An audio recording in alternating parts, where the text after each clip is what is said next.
Buildium Maintenance Guide. In this video, I'm going to explain how to efficiently manage maintenance requests using Buildium.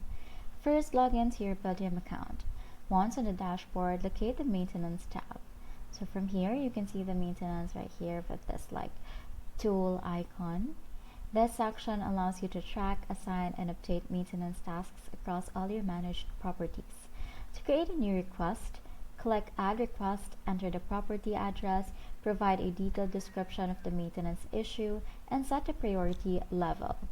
Adding photos can help vendors understand the issue better, so consider attaching any relevant images.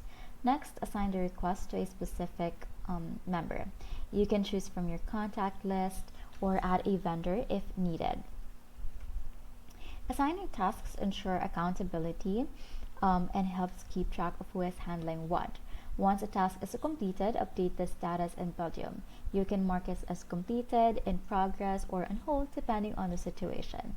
Lastly, utilize the calendar to schedule recurring maintenance tasks such as seasonal HVAC checks or pest control. Staying organized helps prevent major repairs and keeps tenants satisfied. And that's your Buildium Maintenance Guide.